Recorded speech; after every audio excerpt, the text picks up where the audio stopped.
Hello friends, இன்றைக்கி நம்ம என்ன பார்க்க போகிறோம் அப்படின்னா, களை செடிகளை எப்படி நம்மளுடைய தோட்டத்திலேருந்து அகற்றுறது அப்படின்னு சொல்லி பார்க்கலாம்.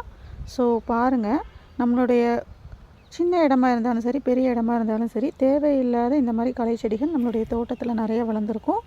ஸோ பர்டிகுலராக இந்த மாதிரி பூ வச்சு இருக்கிற இந்த களை செடிகளை பார்த்தீனியம் அப்படின்னு சொல்லுவாங்க.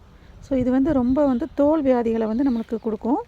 ஸோ இது நிறைய பேருக்கு ரொம்ப அலர்ஜியை கொடுக்கும். இதை நம்ம கை வச்சு சம்டைம்ஸ் பிடுங்கினா கூட உடம்புல ஒரு ஒரு அரிப்பு, பிப்பு அப்படின்னு சொல்லுவாங்க இல்லையா? ஸோ அந்த பிப்பு ரொம்ப அதிகமாக இருக்கும். இந்த பார்த்தீனியம் நிறைய பேருக்கு ஒத்துக்கிடாது. ஒரு சில பேருக்கு மட்டும்தான் ஒத்துக்கிடும். ஸோ இது நம்ம காடில் நம்மளுடைய தோட்டத்தில் அதிகப்படியாக வளர்ந்துச்சு அப்படின்னா கண்டிப்பாக நம்மளுக்கு தோல் வியாதிகள் நிறைய சந்திக்க வேண்டியதாக இருக்கும். நம்மளுடைய தோட்டமும் மண் வளம் இல்லாமல் போயிடும். ஸோ இதை இன்றைக்கி எப்படி நம்ம ரிமூவ் பண்ணுறது அப்படின்னு சொல்லிட்டு இன்றைக்கி பார்க்கலாம். ஸோ என்னுடைய நெக்ஸ்ட் வீடியோவில் நான் அதை உங்களுக்கு ஷேர் பண்ணுறேன். தேங்க்ஸ் ஃபார் வாட்சிங்.